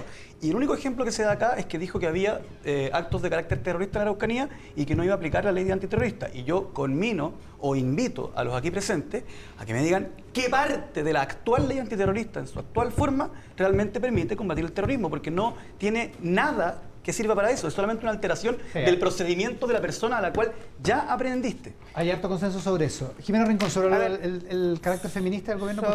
Sobre el tema de la ley antiterrorista, el presidente dijo que la ley era mala y todavía no tenemos ninguna modificación. La ley efectivamente es deficitaria y hay que modificarla. Sobre el tema feminismo, puso un Twitter ayer agarrando la portada de las últimas noticias, que hablaba exactamente del duro reproche de Boric a salida de ministra de Justicia, y puse, cuesta entender esto.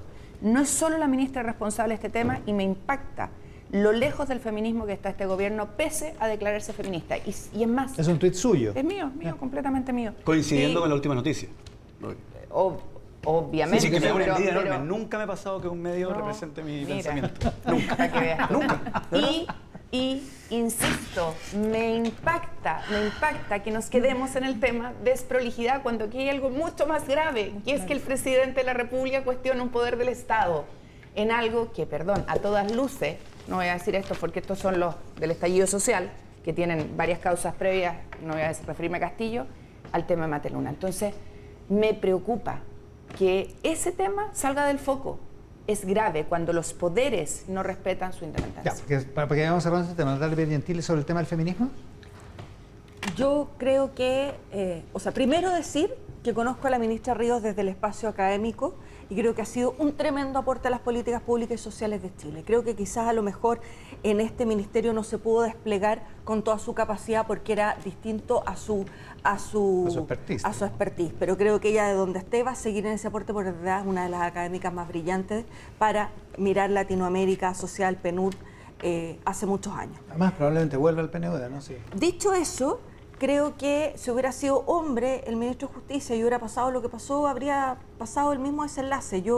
Y con el mismo discurso, con el Así mismo es, reproche. yo aquí no quiero poner en tela de juicio la calidad de, digamos, de feminista del gobierno, sino más bien creo que se toma una decisión compleja para, digamos, un desempeño que por todo ha sido evaluado como deficiente. Gloria Hood. Sí, yo creo que cuando uno está bien convencida del feminismo y de la igualdad de condiciones, el que se equivoca, sea hombre o mujer, tiene que asumir las consecuencias y las responsabilidades. Si uno es ministro, está siempre sujeto a la decisión del presidente. Si el costo de lo que uno como ministro hizo es alto, tendrá el presidente que tiene las facultades para decidir. Yo creo que eso está más allá del género. Realmente me parece que en este tema, la condición de hombre o mujer, mi impresión es que no hizo diferencia ni debería hacerla tampoco. Yo discrepo ahí. ¿Sí? Yo discrepo no por el tema de que obviamente asume las responsabilidades quien tiene que asumirlas, sino que cargan la mano en la ministra y hay un duro reproche a ella cuando la Sí, verdad es eso que es el distinto. principal responsable de esto no es la ministra. Eso ¿Quién es es? ¿Quién distinto, es? sí. Yo creo que el presidente tiene mucha responsabilidad en lo el que ha propio pasado. presidente, ya. Sí, O pero sea, es un tema se habla distinto de que insisto, sea Pero eso hombre. porque son insisto, presidente y Ivana, ministra, porque el presidente es insisto, hombre. No. Insisto, No, ella se aquí refiere a se otra cosa. insiste en Sí. que hay desprolijidades. Creo que es mucho más que desprolijidades. Claro, fue una salida política. Fue una para salida política, un bajar gran la conflicto. atención. Claro, que usted estuvo los 4 años de ministro. Sí, Era otra cosa. bajo presión. Gloria Hood, Gloria Hood, Gonzalo Winter, Natalia Piergentili y Jimena Rincón. Vamos a la pausa y volvemos con la última parte. Hablemos de lo que pasa mañana en el Senado, la Fiscalía Nacional. Ya pues. A la vuelta de la pausa acá en Mesa Central. Con Natalia Piergentili, Jimena Rincón, Gonzalo Winter y Gloria Hood haciendo el análisis de la actualidad de la política. Mañana, sesión primero de la Comisión de Constitución a las 11 de la mañana, luego votación en la sala del Senado para la candidatura de Ángel Valencia, que en estas últimas horas ha visto varias cosas. Uno, un reportaje del Mostrador que lo tilda de papito corazón por una demanda por pensión de alimentos del año 2006, que en las últimas horas ha tenido varias evoluciones. Una declaración del propio Ángel Valencia diciendo que es totalmente falso lo que afirma el Mostrador, y una nota que yo encuentro muy dolorosa de los propios hijos de Ángel Valencia, que dice, en relación con la nota publicada por el diario digital El Mostrador titulada "De Papito Corazón a candidato a fiscal nacional, Ángel Valencia enfrentó arraigo y orden de arresto por no pago de pensión alimenticia", queremos decir lo siguiente: los tres crecimos en perfectas condiciones materiales gracias al trabajo de nuestros padres, nunca nos faltó nada. Nuestro papá nunca dejó de cumplir con sus obligaciones y no es ningún papito corazón. Agradecemos los padres que tenemos y a ambos los queremos mucho. Cristóbal y Antonia Valencia, hijos de Ángel Valencia y Vivian Mazarto. Ya, un episodio...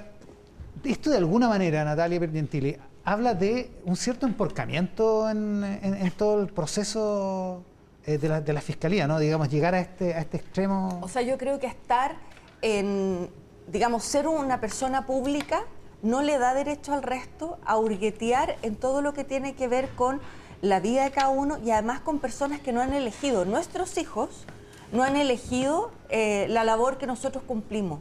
De modo que respetar. Y lo otro es hacer fake news y construirlas y darlas a conocer, porque lo más probable es que haya muchas personas que el desmentido no lo leyeron y Valencia queda fichado para ellos como una persona en quien cumple sus obligaciones parentales.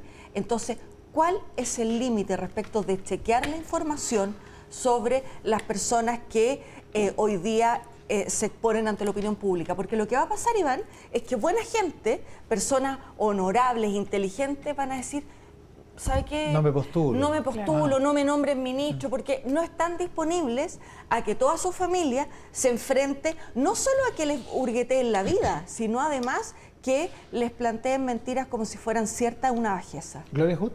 Sí, yo coincido. Yo creo que aquí, ciertamente, si es que hay antecedentes que puedan descalificar el rol que va a cumplir, me parece que la prensa tiene que Obvio. aclararlo. Pero me llama la atención el énfasis que se pone en esos temas y nada sobre la trayectoria y Así el es. trabajo que ha hecho y las debilidades que potencialmente podría tener como fiscal o las fortalezas como fiscal. Y claro, si hay elementos en su trayectoria, en su experiencia de vida que lo inhabiliten para eso, me parece que está expuesto a que eso surja. Pero cuando se empieza a intervenir en cosas como aspectos familiares y que aparentemente por la carta de los hijos está resuelto, creo que es cruel, que hay límites que no se deben traspasar. Gonzalo Bien. Sí, a ver, Ángel Valencia no era mi candidato. No, yo no voto en esta historia, así que no es relevante. Podéis yo le decir que digo. tenéis candidato. ¿Qué? No, uno obviamente que cuando ve la esquina le gusta más uno que otro. Este está bastante lejos de ser el que me gustase. Pero sí yo quiero hacer un llamado a todos los actores involucrados, a que yo he visto en algunas personas una cierta tentación de ver la historia de cómo se elige un fiscal nacional como una historia en donde se le pueden propinar derrotas al gobierno. Y hay que entender que todos los involucrados son responsables. O sea, la Corte Suprema tiene una responsabilidad, el Senado también. También es muy importante cuando el Senado rechaza a un candidato a fiscal, también está rechazando un nombre seleccionado por la Corte. Así es. Por lo tanto, tampoco le está diciendo, entonces, esta idea como de lo único que se juega en la elección de fiscal nacional es como la muñeca de Analía Uriarte o Marcela Río, es una falsedad, un tema mucho más complejo. Y yo invito a todos a asumir la responsabilidad que la Constitución les otorga y estar a la altura de ella. Ahora quiero también atenerme un poquito a lo anterior. Natalia Piergentili ha dicho algo que es muy importante y que quiero como destacar, citándola, que es esta idea de que cuando a cualquier persona que está en la cosa pública se puede decir cualquier cosa de ella y de cualquier pariente, sea falsa o verdadera, íntima o vinculada o no vinculada con su quehacer público, lo que está haciendo es alejar a las mejores personas de lo público porque es un costo familiar. O sea, Así es. yo escucho a gente que dice, mira, me encantaría, pero yo tengo hijos. No se Claro. puede, o sea, sería una irresponsabilidad para con mis hijos meterme Así en un es. determinado cargo público. Y eso es bastante peligroso. Y lo último, cuidado con una cosa. Los abogados pueden defender personas y eso no significa que se conviertan en esas personas, ¿ya? Ni que hayan hecho los actos, es representar los intereses de una determinada persona en un juicio. Ahora, hay un sector del gobierno que tiene una preocupación por esto. ahora bien, también el a quién va uno defendiendo por la vida va dibujando de alguna forma qué imagen o qué especialidad quiere uno tener. Por lo tanto, también hay cargos que son legítimos pero incompatibles con otros. Jimena Rincón. Voy a partir de atrás para adelante. Efectivamente, a quien va uno defendiendo va dibujando y uno tendría entonces que revisar todas las causas y no solo algunas. Sí, claro. Porque aquí a este candidato se le pone solo algunas y no todas, y la verdad es que si uno viera todas las causas quedaría con una imagen distinta. Segundo, yo esto lo he vivido. Las acusaciones contra las personalidades públicas y cómo se les destruye es algo que en mi familia se vivió y lamentablemente nadie tuvo el reparo de leer lo que decía el fallo. Yo voy a leer lo que dice el fallo en este caso. Que en concepto de esta Corte, en tales condiciones, no se ha producido una situación de abandono, tal que justifique, etcétera, tanto porque se ha pagado periódicamente la pensión, cuanto porque ha existido al menos tácitamente aceptación del monto pactado. Eso dice el fallo de Valencia. El fallo. La Corte- es la Eso Corte de dice el Apelación fallo. aceptando el recurso de amparo que presenta Valencia contra el la 2007. O sea, por favor. Y voy a cerrar con Se esto, lo felicito. porque me parece de verdad muy grave. Uno de sus hijos pone hoy día un tuit y dice, yo llamaría a la prudencia, no todo, y lo pone grande, vale en política, con las familias no se juega, hay cosas delicadas y eso no puede ser algo que se analice con liviandad, todo el escrutinio público, pero ojo, no cualquier cosa. Ojo con esto. O sea, no podemos llegar a tal bajeza que Así por es. inhabilitar a una persona, porque no me gusta, porque no era mi candidato, porque por lo que sea. Expongamos a la familia. Aquí se expone Ahora, no solo esto. ¿quién llama al mostrador? Es algo que no sabemos. No importa. Porque puede Aquí ser de la fiscalía también. Perdón, aquí hay intereses detrás de cualquiera, el que Pero sea. además es como Y cierro con esto, cierro con esto. El nombramiento de fiscal es un nombramiento que tiene 3 poderes públicos involucrados. La Corte Suprema, que hace la quina. Yo le decía a la Natalia en el intermedio, no conozco a ninguno de todos los candidatos que ha postulado a fiscal, ni tampoco a ninguno de los que quedó en algún minuto en la quina. Tampoco conozco a este. Pero la Corte evalúa, prepara la quina, se la entrega al presidente. El presidente elige de entre ellos uno y lo pone a consideración del Senado, que de acuerdo al artículo 85 puede aceptar o no. Y eso son parte de las reglas del juego. ¿Cuál fue lo que nosotros siempre le dijimos al gobierno? Consúltele a los que tienen que decidir por los candidatos y tome la decisión con la película clara de lo que se piensa. ¿Ahora consultaron o no? Sí, fíjate, ahora consultaron. ¿Y qué va a votar usted? Perdón, consultar no es decir yo quiero porque eso no corresponde. El presidente tiene que decidir. No, claro. Yo voy a escuchar el lunes al candidato y lo voy a escuchar por una razón, Iván, y cierro con esto. Estuve ayer en la Araucanía en este encuentro que se hizo de ENVIS. Melipeuco. En Melipeuco. Y hay una persona ahí que me había escrito. La hija una niña, fue sujeta de abuso de menores. El procesado, acusado, confesó. Terminó en un acuerdo entre la Fiscalía y la Defensa en 3 años de libertad vigilada en su casa. Nosotros legislamos, yo soy autora de esa ley, legislamos para la imprescriptibilidad de los delitos de abuso contra niños.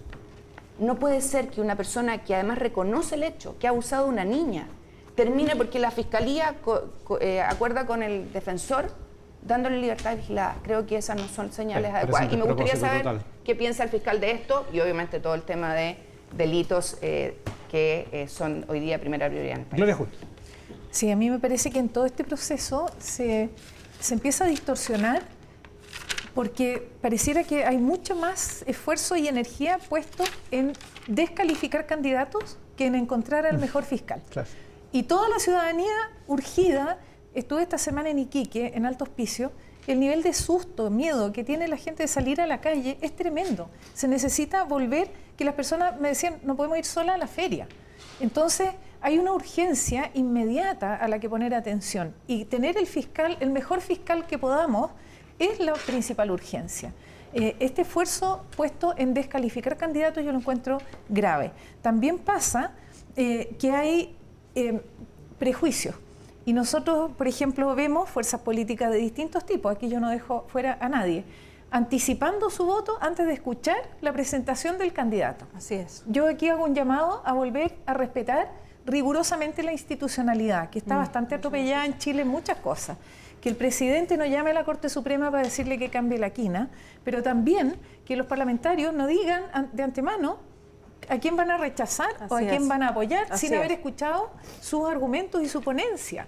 Lo mínimo es la racionalidad de la decisión y que en mérito de lo que cada uno presente se elija o se rechace al candidato que presenta el gobierno. Con Gloria Hood, con Gonzalo Winter, con Natalia Perientile y con Jimena Rincón, les agradezco muchísimo todo el tiempo que han estado con nosotros esta mañana acá en Mesa Central. Muchas gracias. Muchas gracias a ti. Nosotros nos vamos a la pausa, volvemos con la última parte de Mesa Central esta mañana. ¿De dónde?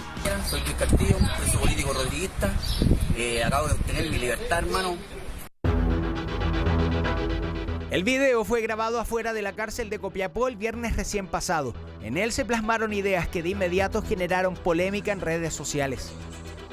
Y ya por eso llamamos, a que salgan de las trincheras, que sigan luchando, hermano, no bajen los brazos, manténganse firmes. A todos mis hermanos que siguen presos, que no claudiquen, hermano, que mantengan las convicciones intactas. Porque donde exista miseria va a haber rebelión, donde exista desigualdad va a haber insurrección, porque los insurrectos no los calmamos, los insurrectos no descansamos. Quien habla es uno de los 13 condenados que recibieron el indulto del presidente de la República. Su nombre, como escuchó, es Luis Castillo Paso. Lo siguiente no son interpretaciones, solo una constatación de hechos.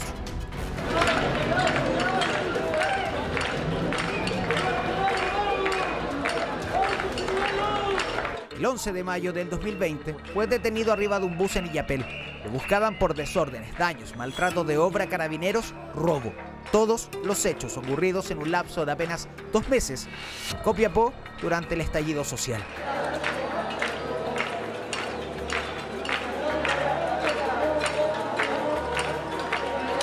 Fue grabado discutiendo con manifestantes que buscaban expresarse de manera pacífica. Ese día vestía una polera blanca que decía Chile en su pecho, una prenda de vestir que resultó ser clave, también una camiseta de Colo-Colo. Es que con ellas y otras tantas pruebas, como tatuajes, pudieron posicionarlo en los delitos que le imputó la Fiscalía Regional de Atacama.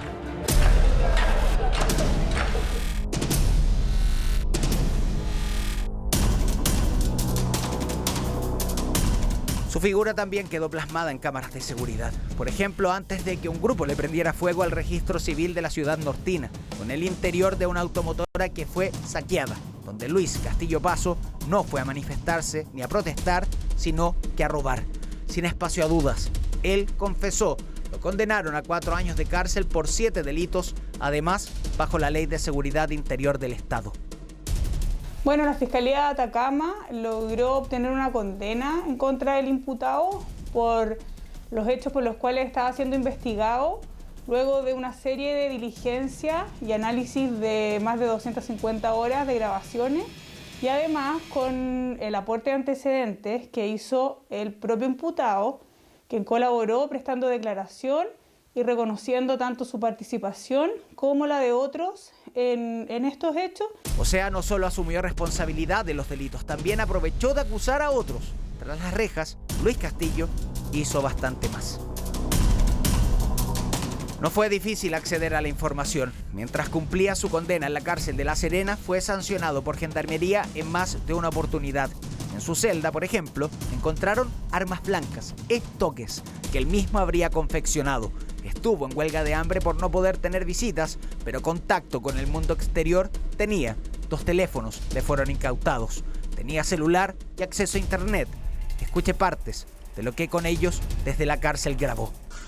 Todavía no hemos ganado nada, compañeros. No suelten las calles, sean valientes, compañeros míos.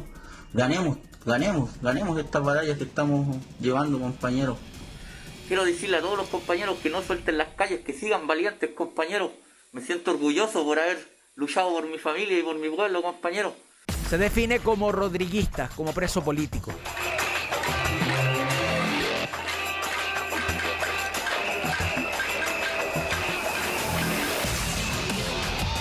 Varias de las manifestaciones que se sucedieron durante los primeros meses del estallido social en Copiapó se le vio impartiendo instrucciones a grupos que terminarían ocasionando disturbios, daños, saqueos. Lo grabaron no uno, sino que varios días. Ahora, gracias a un indulto, el próximo domingo podrá celebrar su cumpleaños número 35 en libertad. Quien lo acompañó ese día a la salida de la cárcel, concejal del Partido Comunista de la Municipalidad de Copiapó, valoró la decisión. Creo que en la democracia hay que ir cerrando heridas, y una de las heridas desde el estallido social era justamente de esas personas que estaban detenidas, que a juicio de mía y de muchos estaban detenidas injustamente. Y por qué no, también recordar las declaraciones del presidente de la República el día en que se dieron a conocer los indultos. Es una decisión difícil, pero lo hago pensando en el bien de la patria. Creo que tenemos que sanar estas heridas. Acá vivimos un proceso que fue tremendamente complejo, en donde estos son jóvenes que no son delincuentes.